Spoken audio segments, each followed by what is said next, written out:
আমার মালিক এমন মালিক বলে আল্লাহ বলেন, বান্দা তুই শুধু শুকর গুজারি বান্দা হ, তুই শুধু খাঁটি ঈমানওয়ালা হ। আমি আল্লাহ তোকে যত দেই তত মজা পাই, আমি শাকিরান আলিমা। আমি আল্লাহ দিয়া মজা পাই, আমি মহাজ্ঞানী। আমি মাওলা এমন মাওলা, আমার কাছে যত চাইবি আমি আল্লাহ তত দিব, যত ডাকবি আমি আল্লাহ তত সাড়া দিব, যত ডাকবি আমি আল্লাহ তত খুশি হব।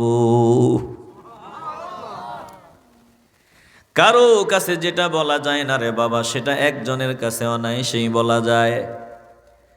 এই জান্নাতের বাগানে আমরা বসলাম, আমার পার্সোনালিটি আমি সবার কাছে বলতে পারি না। বলে আমার বিবির কাছে যদি আমার সব মনের বিষয়গুলো বলি, গোপন গোপন বিষয়গুলো শেয়ার করি, আমার বিবি আমাকে স্বামী পরিচয় দিবে না, ঘৃণা করবে।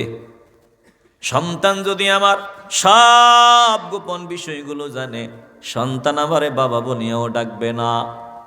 আমার মা বাবা যদি আমার সব গোপন বিষয় জানে, আমি এত জঘন্য, আমার মা বাবা আমারে সন্তান পরিচয় দিবে না। সমাজের মানুষগুলো আমারে ঘৃণা করবে, তাড়ায়া দিবে।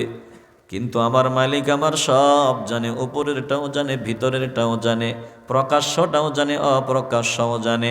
সব জানার পরেও যিনি আমাদেরকে নেয়ামত দিয়া ঢেকে রাখছেন, তিনি আমার রব, তিনি আমার আল্লাহ। জোরে কোন ঠিক কিনা?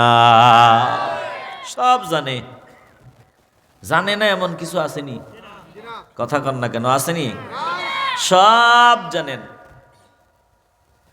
আসমানে কি আছে জানেন, জমিনে কি আছে জানেন, জমিনের কোন কণায় কি আছে না আছে একটা ধূলিকণা সম্পর্ক আমার আল্লাহ জানেন। আল্লাহ বলেন, ইন্নাহা ইন তাকু মিসকালা হাববাতিন মিন খারদালিন ফাতাকুন ফি সাখরাতিন আও ফিস সামাওয়াতি আও ফিল আরদি ইয়াতি বিহাল্লাহ ইন্নাল্লাহা লাতীফুন খবীর।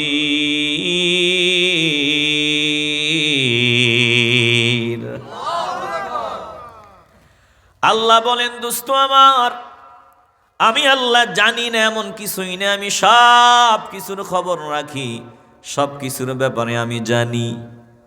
এই যে আমরা এখানে বসা আছি, আল্লাহ জানেন। বলে মানুষের ব্যাপারে শুধু জানি না, একটা ক্ষুদ্র বালিকণার ব্যাপারেও জানি, একটা সরিষার দানার ব্যাপারেও আমি জানি।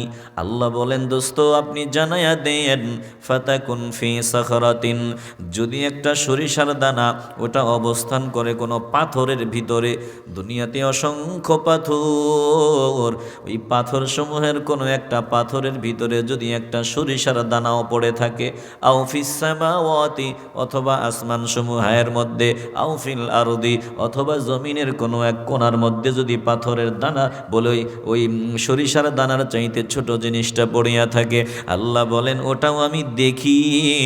ইয়াতি বিহাল্লাহ, আমার আল্লাহ ওটা বের করতেও সময় লাগবে না, ওটাও আল্লাহ দেখেন। ইন্নাল্লাহ লাতীফুন খবীর।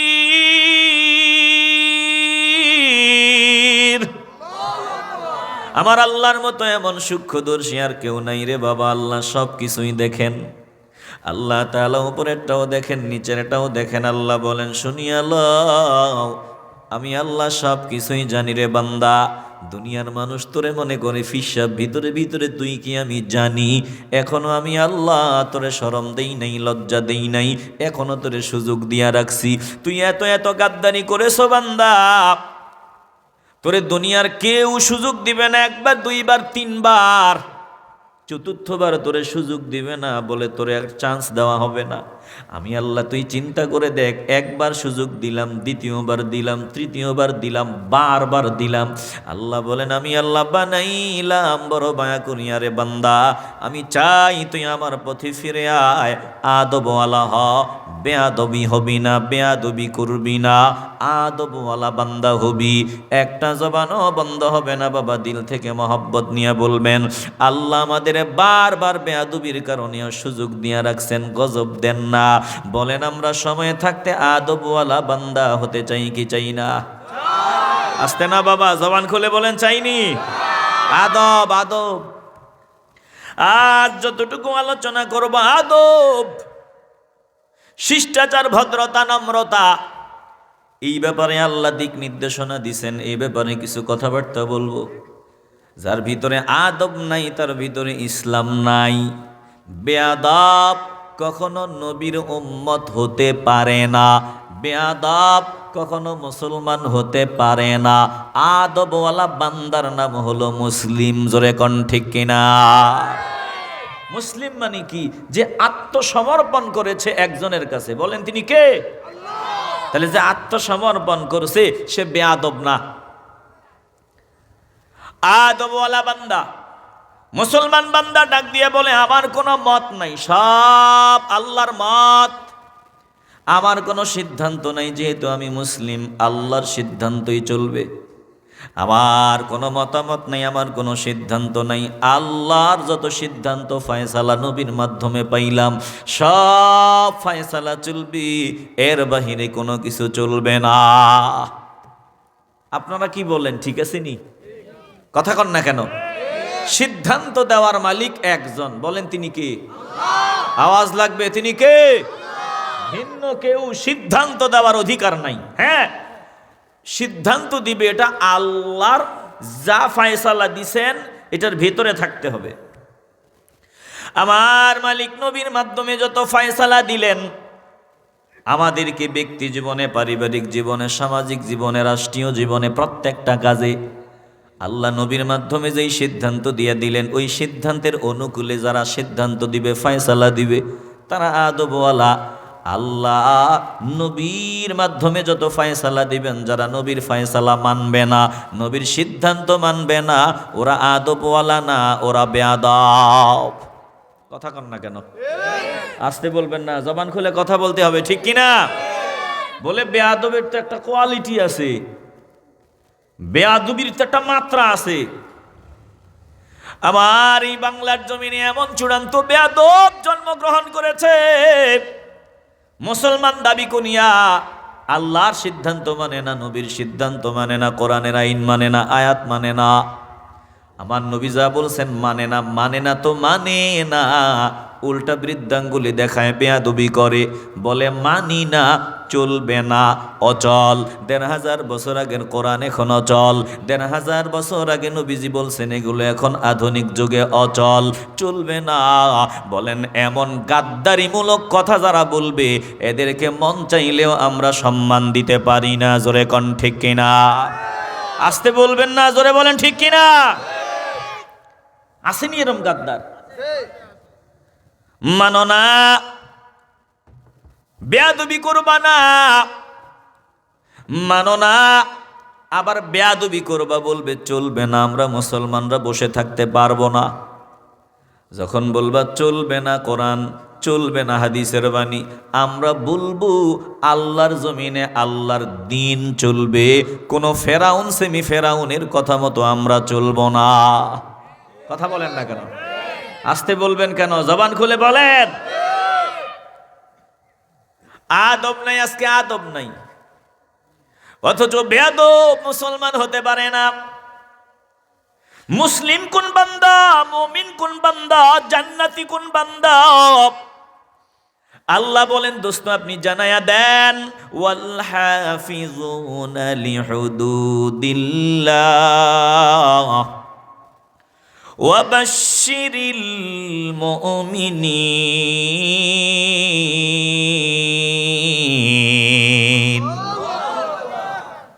আল্লাহ বলেন যারা আমি আল্লাহ আপনার মাধ্যমে যেই সীমানা দিলাম, বাউন্ডারি দিলাম, এই বাউন্ডারির হেফাজত যারা করে, বাউন্ডারির হেফাজত করে যারা চলে, আল্লাহ বলেন এরা মুমিন, এই মুমিনদের জান্নাতের সুসংবাদ শোনায়া দেন।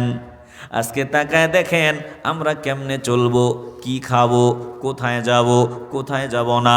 জবান দিয়া কথা বলার স্বাধীনতা আল্লাহ দিলেন, কতটুকু বলা যাবে কি বলা যাবে না একটা সীমানা আছে। চোখ দিলেন আমার আল্লাহ, চোখ দিয়ে আমি কতটুকু দেখব কি দেখতে পারবো না একটা সীমানা আছে। কান দিলেন আমার আল্লাহ, কান দিয়ে আমি কি শুনবো কি শুনতে পারবো না। পা দিলেন আমার আল্লাহ, পা দিয়ে আমি কোথায় যেতে পারবো কোথায় যেতে পারবো না। প্রত্যেকটা নিয়ামতের একটা বাউন্ডারি দিলেন, ব্যবহারের একটা সীমানা দিলেন। এই সীমানা থেকে যারা বাহিরে চলে যাবে আবার নিজের ছোট মনে করিয়া তওবা করবে, আল্লাহ বলেন বান্দা আমি তোর তওবা কবুল করার জন্য রেডি আছি। তুই 1000 বার ভুল করেছো, ওরে বান্দা তুই 1,00,000 বার ভুল করেছো, তুই বাউন্ডারির বাহিরে গিয়েছো আবার নত হইয়া ফিরে আসছো, আমি কবুল করার জন্য রেডি আছি। কিন্তু যদি গাদ্দারি করো, বাউন্ডারির বাহিরে যাও আবার গাদ্দারিও করো, তোর মতো বেয়াদবকে আমি হিদায়েতের পথে নিব না। আপনারা বলেন দক্ষিণ পাশা এরকম 2-1টা বেয়াদব আসেনি যে মানে না আবার বেদ্যুফি করে? আসেনি? আছে আছে। বাংলার জমিনে অভাব নাই।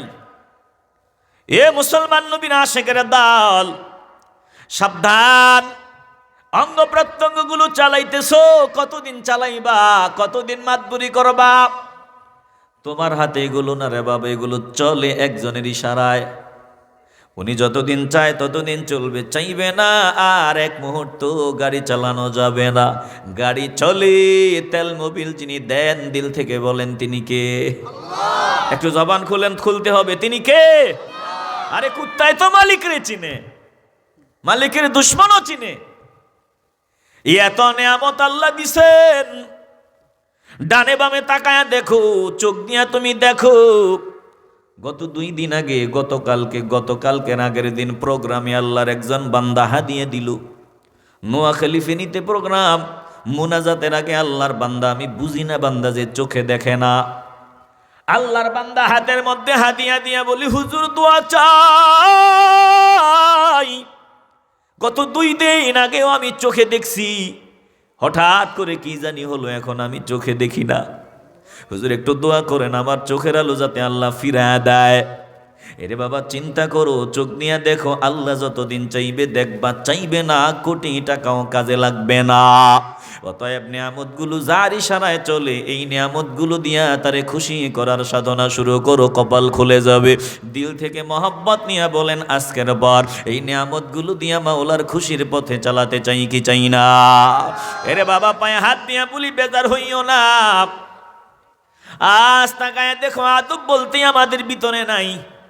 সমাজের জোয়ান পোলাপান গুলা মুরব্বীদের মানে না। মুরব্বী রাস্তা দিয়ে চলতেছে, মোবাইল টিপতে টিপতে মুরব্বীর গায়ে গিয়া ধাক্কা লাগে। ও sorry sorry sorry sorry sorry, ধাক্কা লাগার পরে কয় চাচা সরি। কথা কন না কেন? আমরা দেখতাম মুরব্বী যখন আমাদের সময়ে সাইকেল নিয়ে আসতো, মুরব্বী, আমার বাবার বয়সী মুরব্বী খেলাধুলা বন্ধ করে সবাই মিলিয়ে সালাম দিতাম।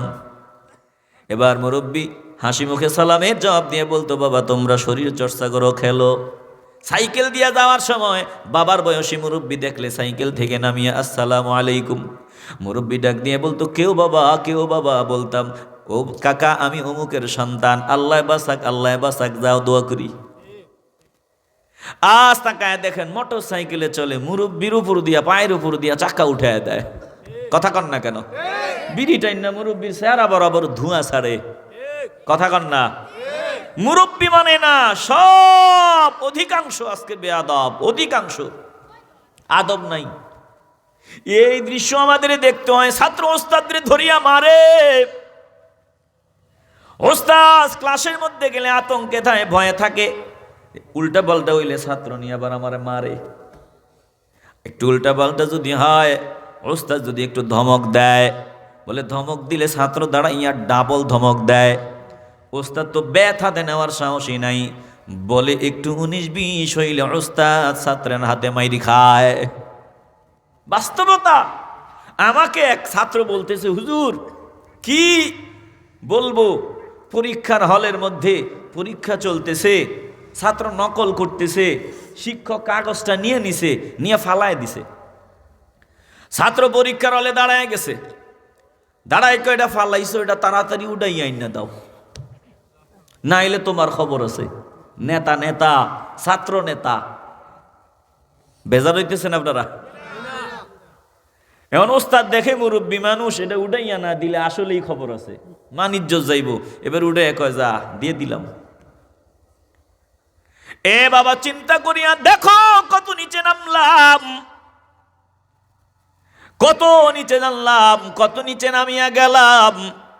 শিক্ষাঙ্গনে আজকে আদব নাই, আজকে ঘরের মধ্যে আদব নাই, সব জায়গায় বেয়াদবির সাইলাব, মুরব্বীদের সম্মান দেওয়া হয় না।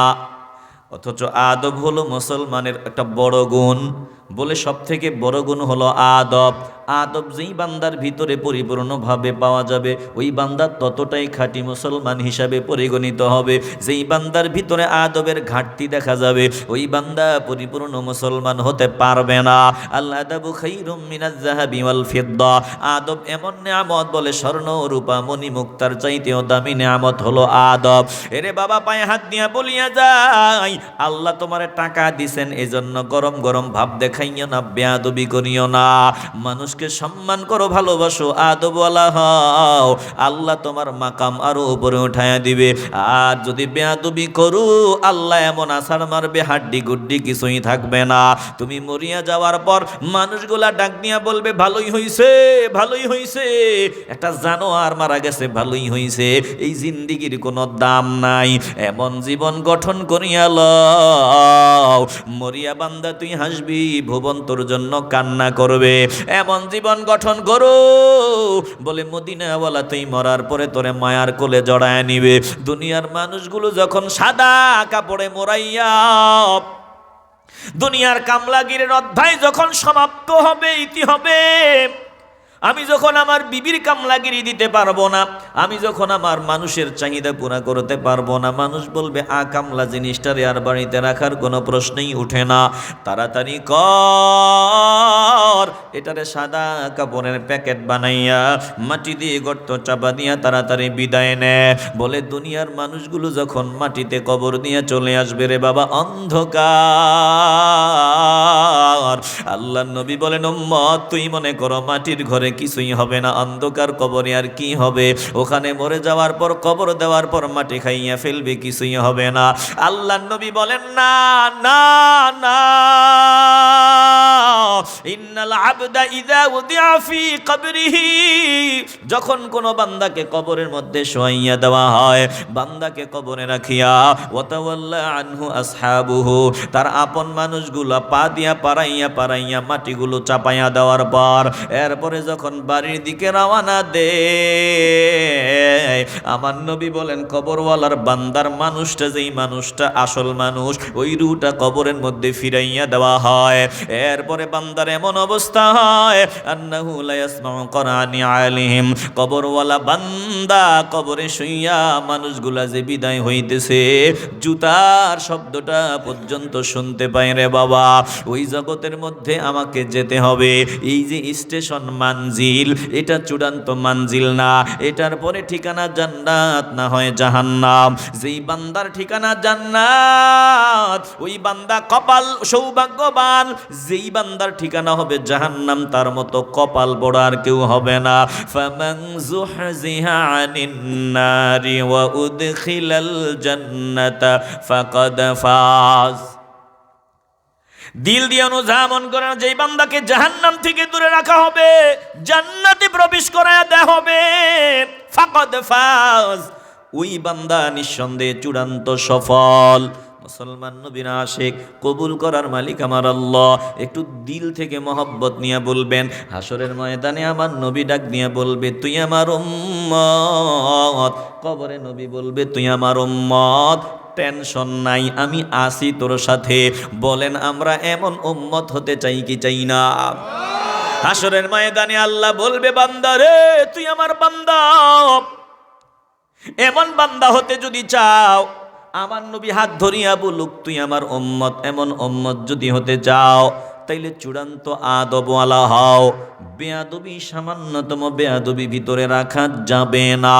এই যে সূরাটা তেলাওয়াত করলাম, আয়াতটা তেলাওয়াত করলাম, সূরাতুল হুজুরাত, ঘরের বাহিরের 4 দেয়ালের নামে সূরা। আল্লাহ নবী রাহমাতুল লিল আলামিন বসা, সাহাবায়ে কেরাম হাজির, হযরতে আবু বকর, ওমর, অন্যান্য সাহাবায়ে কেরাম আমার নবীর সামনে আছেন, রাহমাতুল লিল আলামিনও বসা আছেন। এবার বনি তামিম গোত্র থেকে কিছু মানুষ আমার নবীর সামনে হাজির। বনি তামিম গোত্রের মানুষগুলো আমার নবীর সামনে আসিয়া বলে, ইয়া রাসূলুল্লাহ, আমগো মহল্লার মধ্যে নেতা বেশি, ভেজালও বেশি। নেতা বেশি, ভেজালও বেশি। আগে নেতা আসিল কম, ভেজাল আসিল কম, এখন নেতা বেশি, ভেজালও বেশি। কথা কন না কেন? আসতে বলবেন না, জবান খুলে বলেন। নেতার অভাব নেই আজকে। ওই গাছে নেতা, ওয়ালে নেতা, ডানে নেতা, বামে নেতা, নেতাকে জ্বালায় অস্থির। বেজার হইতেছেন আপনারা? বেজার হইতেছেন? এরে বাবা, ভালো করে বুঝে নাও, নেতাদের প্রতি আমাদের শ্রদ্ধা, সম্মান, ভক্তি, ভালোবাসা। তবে এই নেতা যদি আমার মদিনাওয়ালার পাগল হয়, আমার আল্লাহর পাগল হয়, নেতা যদি আদবওয়ালা হয়, এই নেতার জন্য আমাদের দিলে জায়গা আছে, ভালোবাসা আছে। নেতা যদি বেয়াদব হয়, আমার নবীর সিদ্ধান্ত না মানিয়ে যদি বৃদ্ধাঙ্গুলি দেখায়, নেতা যদি কয় কোরআন চলবে না, শরীয়ত চলবে না, নেতা যদি কয় ১৫০০ বছর আগে নবীর সিদ্ধান্ত এখন অচল, চলবে না, আমরা বলবো তোমার মতো নেতাকে সম্মান করার টাইম আমাদের হাতে নাই। জোরে কোন ঠিক কিনা? আসতে বলবেন কেন? জোরে বলতে হবে, ঠিক কিনা? ভালোবাসা দিতে চাই, নিতে জানো না। হৃদয় দিয়ে বনপ্তি কোনে আলান। আল্লাহ নবী বসা, বনি তামিম গোত্রের মানুষগুলো আমার নবীর সামনে আসার পর ডাক দিয়ে বলে, আমাদের মহল্লার মধ্যে নেতা বেশি, ঝামেলাও বেশি। এখন আপনি যারে আমির বানায় দিবেন, নেতা বানায় দিবেন, আপনি যাকে বানায় দিবেন, আমরা তিনার আনুগত্য করব, তিনার দিক নির্দেশনা মানিয়া চলব। আমার নবীর কাছে ফয়সালার জন্য আসলো বনি তামিম গোত্রের মানুষগুলো, সিদ্ধান্ত দিবেন আমার নবী রাহমাতুল লিল আলামিন। সাহাবায়ে কেরাম বসা, আবু বকর রাদিয়াল্লাহু তাআলা আনহু, ওমর রাদিয়াল্লাহু তাআলা আনহু, দুইজন আছেন। হঠাৎ করে আবু বকর ডাক নিয়ে বলল, ইয়া রাসূলুল্লাহ, অমুককে নেতা বানায়া দেওয়া হোক। হযরত ওমর টান দিয়ে বললেন, না না না, অমুককে নেতা বানানো হোক, আমির বানানো হোক। আবু বকর ডাক দিয়ে বলে, ওমর, আমার বিরোধিতা না করলে পেটের ভাত বুঝি হজম হয় না। ওমর ডাক দিয়ে বলে, আমি কই তোমার বিরোধিতা করলাম, তুমি না উল্টা আমার বিরোধিতা করো। সামনে আছেন রাহমাতুল লিল। বিরক্ত হইতেছেন আপনারা? মনোযোগ আসেনি? দুইজনের একটু কথা কাটাকাটি, দুইজনের আওয়াজ। সামনে আছেন রাহমাতুল লিল আলামিন। আমার নবী কথা বলার আগেই তিনারা যে কথা বলে ফেললেন, সিদ্ধান্ত দিয়ে ফেললেন। একটু দিল দিয়ে বলবেন, বাবারা বুঝে থাকলে আওয়াজ দিয়ে বলবেন, নবী যেখানে আছে ওখানে বনি তামিম গোত্রের মানুষগুলো আসছে সিদ্ধান্তের জন্য। নবী কথা বলার আগে তিনারা সিদ্ধান্ত দেওয়া ঠিক হয়েছে না ভুল হয়েছে? কথা কন না কেন? ঠিক না ভুল? ওয়াজ করতাম না বন্ধ করতাম? তাহলে একটু মনোযোগ দিয়ে শোনেন, মনোযোগ হারায়েন না। নবী যেখানে হাজির, রাহমাতুল লিল আলামিন যেখানে আছে, ওখানে তিনারা সিদ্ধান্ত দিয়ে দিবেন এটা ভুল হইছে, ভুল। তার মানে পরিষ্কার সাহাবাদেরও ভুল হইতো। কেন ভুল হইতো? বলে, যখন তিনারা ইসলাম গ্রহণ করেছেন মাঝে মধ্যে ভুল করে ফেলতেন। যখন আমার আল্লাহ আমার নবীর মাধ্যমে ভুলটা ধরায় দিতেন, 16 আনা খাটি তওবা করে নিতেন, জন্মের মতো কান্নাকাটি করিয়া নিতেন, এমনভাবে তওবা করতেন জিন্দিগিতে আর তিনাদের দ্বারা ওই ভুলের পুনরাবৃত্তি হতো না। জোরে কোন আল্লাহু আকবার। আমরা কি, আমাদের তো ভুল হবেই। দিল দিয়ে অনুধাবন করিয়া আলান। রাহমাতুল লিল আলামিন এখনো কথা বলেন নাই।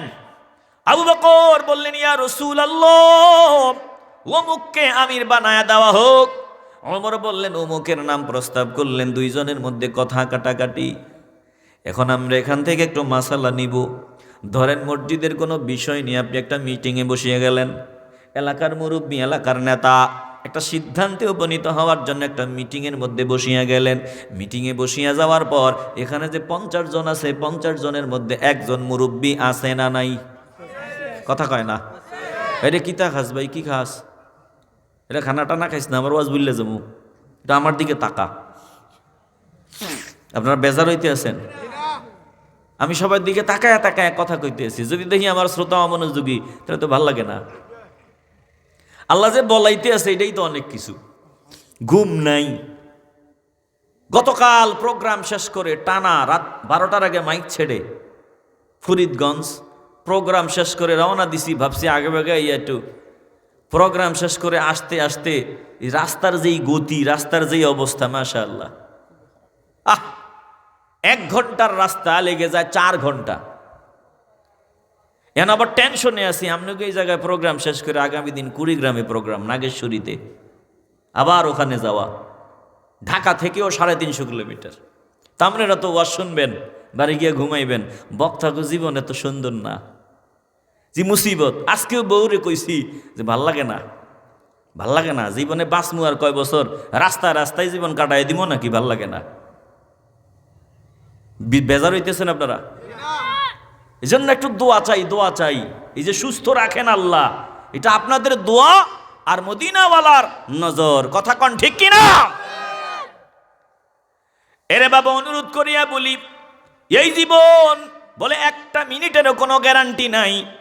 ওই যে নজর দিয়া দেখলাম বক্তা বয়ান করতেছে, বয়ানরত অবস্থায় শ্রোতাদের দিকে তাকাইয়া কথা বলতেছে, আঙ্গুল নাচায় কথা বলতেছে, দিক নির্দেশনা দিতেছে। হঠাৎ করে বক্তার জবানটা বন্ধ হয়ে গেল। পাশে সভাপতি সাহেব আছেন, সেক্রেটারি সাহেব আছেন, তিনারা ব্যাপার কি মাইক কলারে বকে, এই বেটা তোর মাইকে ভেজাল, বেটা মাইকে সমস্যা, কথা বন্ধ হয়ে গেছে কি লেগা। তিনি কি জানি দেখতেছেন, কি জানি দেখতেছেন। এটাই জীবন। কি জানি দেখেন, কি দেখেন? ফেরেশতা দেখেন, ফেরেশতা। বলেন কি দেখেন? আসতে বলবেন না, জোরে এখন কি দেখেন? মরণ সৃষ্টিটা দেখতেছে। পাশের মুসল্লিরা এখনো বুঝতেছে না। মাই কলারে বাকগালি দেয়, মাই কলারে বকাবদ্ধ করে আস্তে করে তিনি সামনে লুটায় পড়লেন। হসপিটালে নেওয়ার পর কর্তব্যরত চিকিৎসকরা ঘোষণা দিয়ে দিল, আর নাই, জমিনে নাই, বিদায় হয়ে গেল। ওরে বাবা, চিন্তা করিয়া দেখো, ঘর থেকে বের হয়েছে মায়ের সন্তান, আসার সময় তো মার কাছ থেকে, বাবার কাছ থেকে বিদায় নিয়ে আসছে, বিবির কাছ থেকে বিদায় নিয়ে আসছে, সন্তানগুলারে দেখিয়ে আসছে। আবার বিবি কিন্তু বসিয়া আছে, স্বামী চলে আসবে, মা বসে আছে, সন্তান বা বলিয়া ডাক দেবে আর দরওয়াজা খুলিয়া দিবে। সন্তানও মাকে বলছে মা চলে আসবো, কিন্তু না না না, কেউ জানে না কোন মাটিতে কোন ঠিকানায় তার মরণ হয়, কেউ জানে না কোথায় তার সামনে আজরাইল চলে আসে। রে বাবা, এই তো আল্লাহর বান্দা বয়ানে আসিয়া জমিন থেকে বিদায় হয়ে গেল। একটা বারের জন্য বান্দার চিন্তাই ছিল না যে আমার এটাই জীবনের শেষ বয়ান। কত বক্তা বয়ান শেষ করিয়া বাড়ি যাওয়ার পথে অ্যাক্সিডেন্টে মুহূর্তের মধ্যে চোখের পলকে লাশ হয়ে গেল। এবার যারা গালি দিল তারা বলে আহারে আহারে মরিয়া গেল, গালি দিছে আগে, এখন দোয়া করে। হৃদয় দিয়ে উপলব্ধি করিয়া লাও রে বাবা, এই জীবনের একটা সেকেন্ডের কোনো ভরসা নাই, যেতে আমাকে হবে।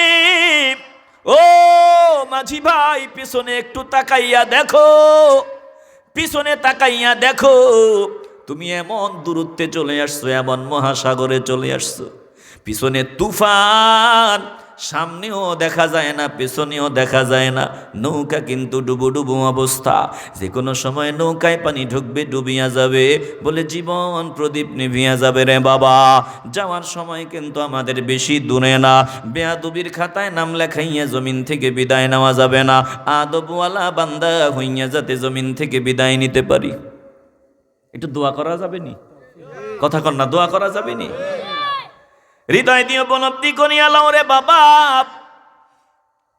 এই যে মজলিসে বসলেন, ধরে নেন প্রত্যেকটা মজলিসের মধ্যে একটা মুরব্বী তো অবশ্যই থাকে।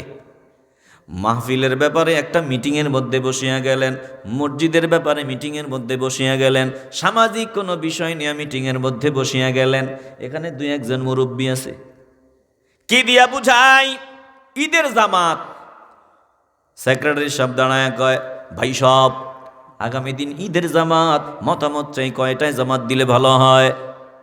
একজনে দাঁড়ায় কয় 7টায় দিয়ে দেন, ও বাম দিকে আরেকটায় দাঁড়ায় কয় 8টায় দিয়ে দেন, সামনে আরেকজন কয় 9টায় দেন।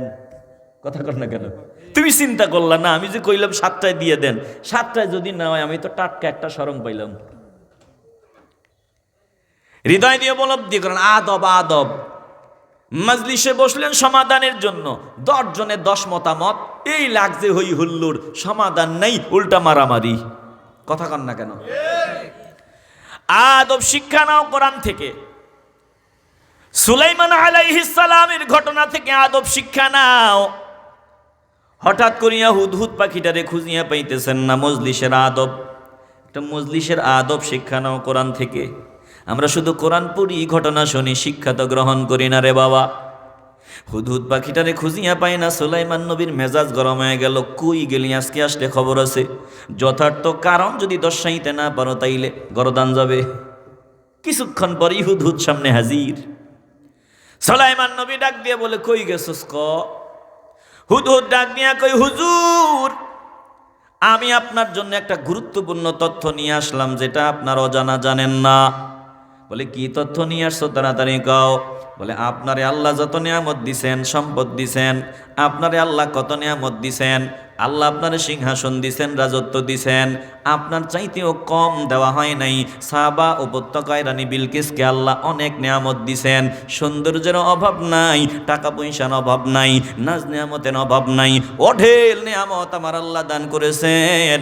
কিন্তু এত নিয়ামত পাইয়া আফসুস লাগে মাওলারে চিনে না। এত নিয়ামত পাইয়া মাওলার নাফরমানির খাতায় নাম, নিয়ামত পাইয়া নাশকরির খাতায় নাম। এরে বাবা, যত নিয়ামত কিছুই তোমার না রে বাবা। তুমি কামলা, জমিনে কিছুদিন কামলাগারি দিবা, সাপ্লাই দিবা, মানুষের কামলাগিরি দিবা। তুমি মরার পর আরেকজন এখানে আসিয়া কাজ শুরু করবে, ড্রাইভারি শুরু করবে, তুমিও বিদায় নিবা, আরেকজন আসবে রে বাবা। এই জমি থাকবে, তুমি থাকবা না, এই ঘর থাকবে, তুমি থাকবা না। একটু কামলাগিরি করো, মালিক তুমি এখনো হতে পারো নাই, মালিক তুমি না। সব কিছুর মালিক একজন, কলজা থেকে বলেন তিনি কে? হুদুদ ডাক নিয়া বলে, হুজুর নিয়ামত আল্লাহ দিয়েছেন, মাওলারে চিনে নাই, সূর্যের সামনে মাথা ঠেকায়, সূর্যের পূজারি হয়ে গেছে। সুলাইমান আলাইহিস সালাম বলে, তুই সত্য বললি না মিথ্যা বললি, এখন পরীক্ষা করিয়া দেখব। পত্র লিখিয়া দিল, সুন্দর কাভার পড়াইয়া হুদহুদরে বলল, যা পত্র নিক্ষেপ করিয়া একটু দূরে অবস্থান করিয়া নজর দিয়া দেখবি রানী বিলকিস কি কয় আর কি সিদ্ধান্ত নেয়। যদি তোর তথ্যটা ভুল হয় গরদান থাকবে না। সুলাইমান নবী পত্র দিয়া দিল। পত্র নিয়ে হুদুদ রানী বিলকিসের সিংহাসনে গিয়া জানালা দিয়া সুন্দর মতো রানী বিলকিস বরাবর যখন পত্রটা নিক্ষেপ করল, রানী বিলকিস আশ্চর্য হয়ে গেল। পত্রটা সাধারণ পত্র না, এটা একটা পাখির মারিফতে আসছে, পাখির মাধ্যমে আসছে। আবার পত্রটাও দেখতে সুন্দর। দেখি এটার ভিতরে কি আছে, খুলিয়া তেলাওয়াত করা শুরু করিয়া দেয়। ইন্নাহু মিন সুলাইমান ওয়া ইন্নাহু বিসমিল্লাহির রহমানির রহিম। আল্লাহ তা'আলু আলাইয়া ওয়া আতুনি মুসলিমিন। পত্র খুলে দেখে রানী বিলকিস, ইন্নাহু মিন সুলাইমানা, এই পত্রটা সুলাইমানের পক্ষ থেকে, আর রহমান রহিম আল্লাহর নামে শুরু করছি। এরপরে কি দাওয়াত, আল্লাহ তা'আলু আলাইয়া, বড়ত্বের ভাব দেখাইবা না, গরম গরম ভাব দেখাইবা না, বড়ত্বের ভাব দেখাইবা না। ওয়াতুনি মুসলিমিন, আনুগত্যের নিয়ত নিয়া মুসলিম হইয়া আমার সামনে চলে আসো, আত্মসমর্পণকারী হিসাবে আমার সামনে আসো, গরম গরম ভাব দেখাইবা না। রানী বিলকিস চিঠিটা পাইয়া এটার গুরুত্ব বুঝতে পারলেন যে এটা চিঠিটাও সুন্দর, এটা হুদহুদ পাখির মারফতে আসলো, কি করা যায়? বলে সভাসদ বর্গ আছে, সকলকে ডাকলেন, সবাই হাজির, সিদ্ধান্ত হবে কি করা যায়। রানী বিলকিস ডাক দিয়া বললেন, তোমরা শুনিয়া লাও, এই চিঠিটা অনেক দামি, শুধু এইটুকু শোনো। আর এখন বলো কি সিদ্ধান্ত নেওয়া যায়, কি করা যায়? তোমাদের বাদ দিয়ে আমি কোনো সিদ্ধান্ত নেই না, কি করা যায়? বলে তদানীন্তন সময়ে রানী বিলকিসের সামনে যারা ছিল, উজির নাজির এমপি মন্ত্রী যা ছিল, সব ডাক দিয়ে বলে, রানী আপনি জানেন আমরা শক্তিশালী, আমরা শক্তি আছে, লড়াই করার দক্ষতা আমাদের আছে। এখন আপনি যেটা ভালো মনে করেন সিদ্ধান্ত ওটাই হবে, আমরা রেডি আছি। ফায়সালা দিবেন আপনি, আপনি যেটা ভালো মনে করেন ওটাই হবে। আজ তাকায় দেখেন, বান্দা আল্লাহর সামনে ফায়সালা দিয়া কয় এটাই আইন, এটাই চলবে। কথা কর না কেন? বান্দা দাস মুনিবের সামনে কয় আমি যেটা বলি এটাই আইন। কপাল পোড়া, বেজার হইতে আছেন? যদি বলা হইতো আমি যেটা বলি কোরআন হাদিস দিয়া বলবো ওটাই আইন, তাইলে ঠিক আছিল। যেহেতু আমি যেটা বলবো এটা আমার কথা না, আমি যেটা বলবো সেটা আল্লাহর কথা, নবীর কথা দলিল দিয়ে বলবো, তাহলে সেটাই হবে আইন, তাইলে ঠিক আছে। কিন্তু বান্দা যদি কয় আমি যেটা বলবো সেটাই আইন, সেটাই শরীয়ত, এই বান্দা যদি কোরআন সুন্নাহর জ্ঞান বাদ দিয়া, কোরআন সুন্নাহ বাদ দিয়া যদি এমন কথা কয়, বুঝতে হবে এই বান্দা চূড়ান্ত পর্যায়ের বেয়াদব। জোরে কোন ঠিক কিনা? আপনারা মনে হয় বিরক্ত হয়ে যেতে আছেন, একটু আওয়াজ দিয়ে বলতে হবে কথা কোন ঠিক কিনা? তাইলে এই যে রানী বিলকিসের একটু সংক্ষিপ্ত কথা বললাম, 2 মিনিট আপনাদের যে শোনায় দিলাম, মজলিসের আদব, মুরব্বি ফায়সালা দিবে। আপনি বলার সময় কেমনে বলবেন? মসজিদে দাঁড়াইয়া যখন মোতোয়াল্লি সাহেব বলল আগামী দিন ঈদের জামাত কয়টায় দিলে ভালো হয়, আপনি বলতে পারতেন মোতোয়াল্লি সাহেব 7টায় দিলে কেমন হয়, বিবেচনা করিয়া দেখবেন, সিদ্ধান্ত আপনার। আরেকজন যদি দাঁড়ায় বলতেন 8টায় দিলে কেমন হয়, বিবেচনা করিয়া দেখবেন। 8টায় দিতে হবে এমন না, এটা আমার জাস্ট একটু পরামর্শ, সিদ্ধান্ত নেওয়ার ক্ষমতা আপনার, যেহেতু আপনি মুরব্বী। যদি এইভাবে মজলিসের আদব বজায় রাখিয়া কথা বলতাম, নিজেও শরম পাইতাম না, আর মারামারিও হইতো না। কথা কন না কেন? হৃদয় দিয়ে উপলব্ধি করিয়া নন, আমার নবী রাহমাতুল লিল আলামিন বসা বনু তামিম গোত্রের মানুষগুলো আসিয়া যখন আমার নবীরে বলল আমাদের একজন লিডার বানায়া দেন, নেতা বানায়া দেন, যাকে নেতা বানাবেন তিনার সিদ্ধান্ত অনুযায়ী আমরা চলবো। আমার নবী এখনো কোনো কথা বলেন না। ওই যে আবু বকর ওমর রাদিয়াল্লাহু তাআলা আনহুমা দয় কথা বলে ফেললেন, দুইজনের মধ্যে কথা কাটাকাটির আওয়াজ, বলে এটা সঠিক হয় নাই, ভুল হয়েছে। এখন এই ভুলটা শুধরায় দেওয়ার জন্য আল্লাহ জিবরাইলকে ডাক দেয়, ও জিবরাইল যাও যাও যাও, আমার নবীর দরবারের আদব শিক্ষা দিয়া দাও। এখনো তিনারা বুঝে নাই, এখনো বুঝে না, নতুন নতুন বুঝে না। বলে বুঝ, আমি আল্লাহ বুঝাই দিলে ঠিকই বুঝবে, তাড়াতাড়ি যাও আমার নবীর সামনে গিয়ে আমার নবীর দরবারের আদব শিক্ষা দেওয়ার ব্যবস্থা করিয়া দাও। জিবরাইল আমার নবীর সামনে হাজির হয়, আসিয়া তেলাওয়াত শোনায় দেয়, বিসমিল্লাহির রহমানির রহিম, ইয়া আইয়ুহাল্লাযীনা আমানু লা তুকদ্দিমু বাইনা ইয়াদাইল্লাহি ওয়া রাসূলিহি ওয়াত্তাকুল্লাহ, ইন্নাল্লাহা সামিউন আলীম।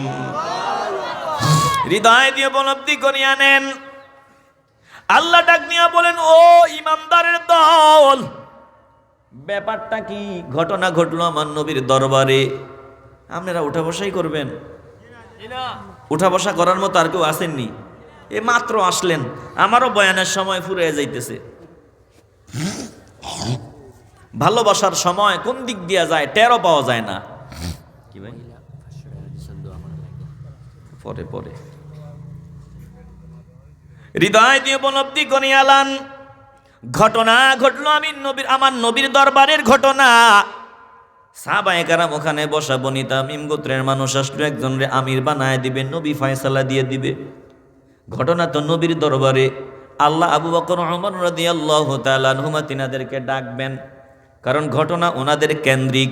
কিন্তু না না না, আল্লাহ কিয়ামত পর্যন্ত যত বান্দা বলবে আমি ইমানদার, সব বান্দাদের ডাক দিছেন। এরে বাবা, দিল দিয়া মহব্বতের আওয়াজ দিয়া বলবেন আমরা ইমানওয়ালা।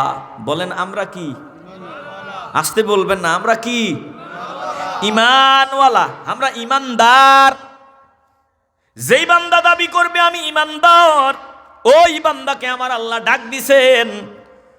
আপনি যদি মনে করেন আপনি ইমানদার, আপনাকে ডেকেছেন আমার আল্লাহ, কানটা খুলিয়া দেন, হৃদয়টা খুলিয়া দেন, আল্লাহর কথা শোনার জন্য তৈরি হন। আয় আল্লাহ, ঘটনা ঘটলো নবীজির দরবারে, বনি তামিম গোত্রের মানুষ আসলো একজনকে আমির বানায় দেওয়ার জন্য। আবু বকর ওমর দুইজন সিদ্ধান্ত কথা বলে ফেলছেন।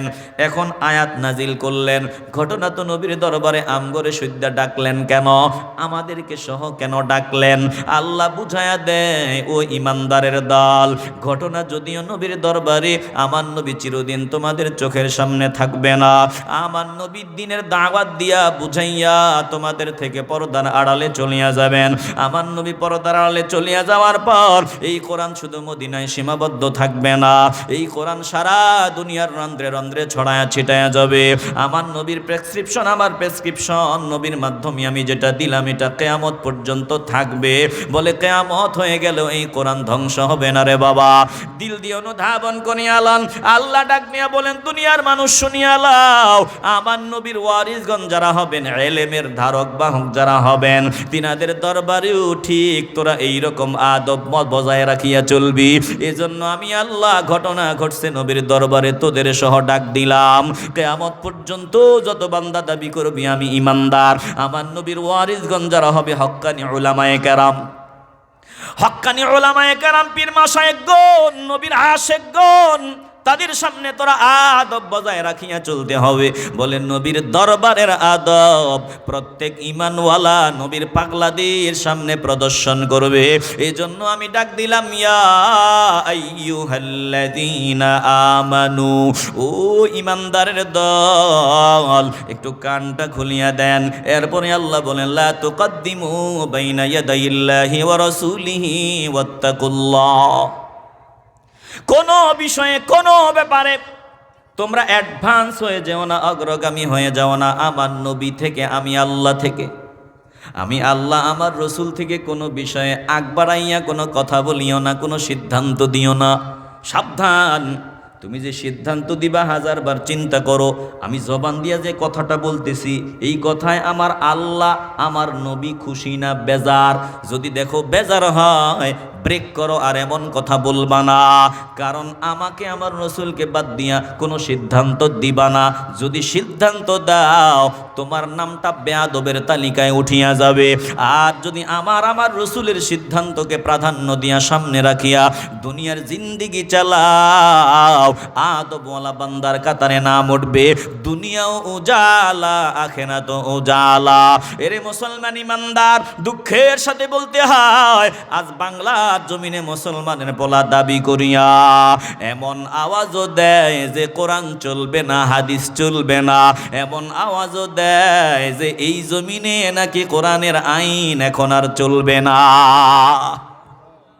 এ তো আসতে বলবেন নাউজুবিল্লাহ। বলেন বলেন, এ কথা যে বলে এটা কি আদব বলা না বেয়াদব?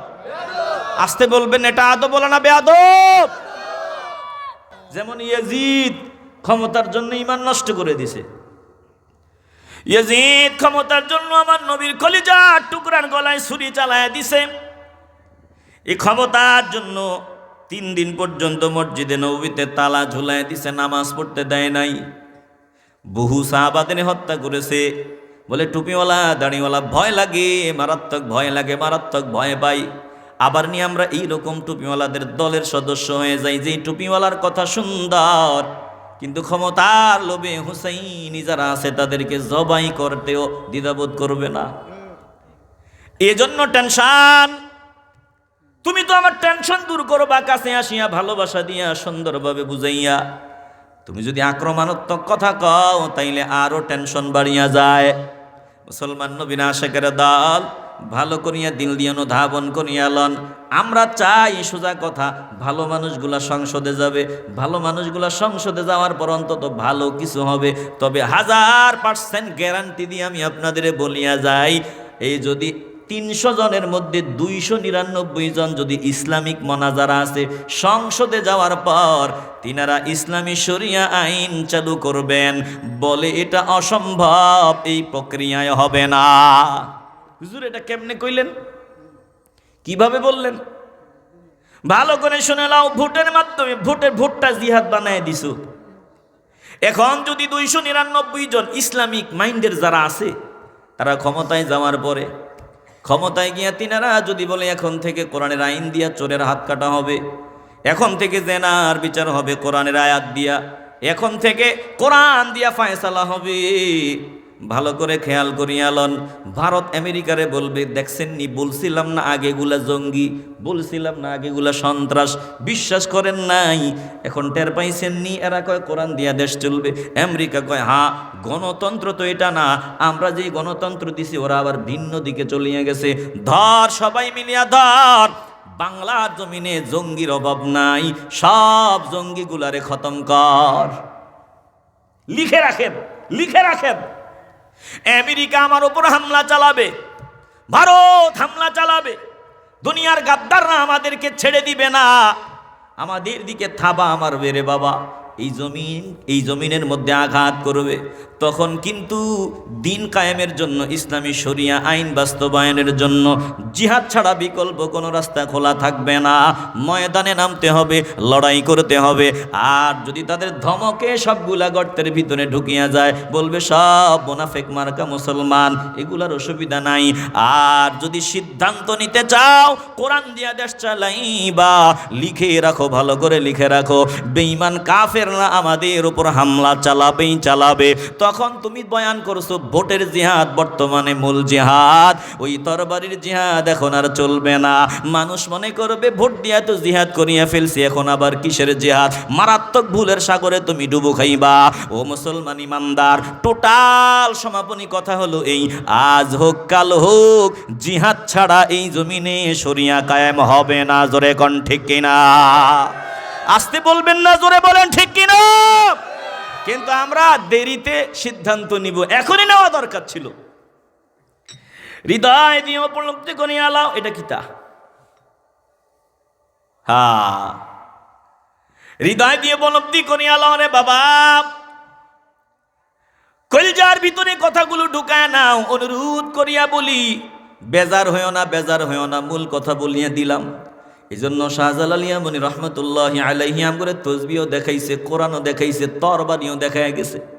বলে দেখ দেখ দেখ, শুধু তসবি নিয়ে পড়ে থাকবি, মসজিদে পড়ে থাকবি না, না না, তরবারিটাও প্রয়োজন হবে, তরবারি প্রয়োজন হবে। বলেন আমরা দেশ বাঁচাবার জন্য, ইমান বাঁচাবার জন্য আমরা সবাই কাফনের কাপড় মাথায় বাঁধিয়ে যদি ময়দানে নামতে হয়, বলেন আমরা এখন থেকেই মানসিকভাবে প্রস্তুতি নিয়ে থাকতে চাই কি চাই না?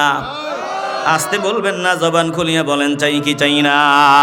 এরে মুসলমান ইমানদার, অনেকগুলো কথা বলিয়া ফেললাম, একটু মনের কথাগুলো শেয়ার করে ফেললাম।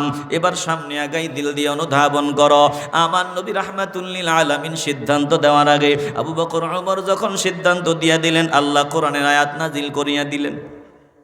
পাশাপাশি পরের আয়াতটাও তেলাওয়াত শোনায় দেই, এরপরে সংক্ষিপ্ত আরেকটু কথা শোনাইয়া আমি বিদায় নেব। আল্লাহ ডাক দিয়া বলেন, ইয়া আইয়ুহাল্লাযীনা আমানু লা তারফাউ আসওয়াতাকুম ফাওকা সাওতিন নবী ওয়া লা তাজহারু লাহু বিল কওলি কাজহরি বা'দিকুম লিবা'দিন আন تحبط أعمالكم وأنتم لا تشعرون।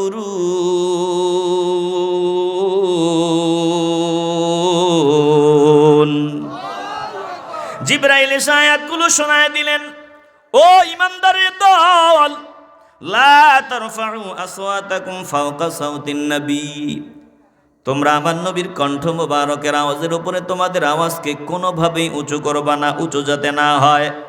ওয়ালা তাজহারু লাহু বিল কওলি কাজহারি বাযিকুম লিবাযিন, নবীর সামনে এমন আওয়াজে কথা বলবা না, বন্ধু বন্ধুর সাথে যেমন আওয়াজে কথা বলো, একজন আরেকজনের সাথে যেই ভাষায় কথা বলো, যেই আওয়াজে যেই ভঙ্গিমায় কথা কও, আমার নবীর দরবারে আসিয়া এমন আওয়াজে কথা বলিও না। এ মুসলমান ইমানদার, তুমি হক্কানি একজন উলামার সামনে গেছো, হক্কানি পীর মাশায়েখগণের সামনে গেছো, সাবধান, কণ্ঠের আওয়াজ মোটা করিয়া কথা বলবা না, বেয়াদবি। আল্লাহ ডাক নিয়া বলেন, যদি আমার নবীর সামনে সাধারণ মানুষের সাথে যেমনে কথা কও, এমনে আওয়াজ দিয়া কথা কও, জিন্দিগির আমল বাতিল হয়ে যাবে, তুমি টেরও পাবা না।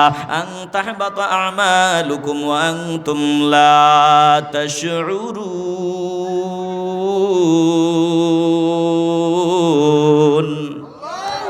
জিন্দিগির আমল কোন দিক দিয়ে বরবাদ হয়ে যাবে টেরও পাবে না।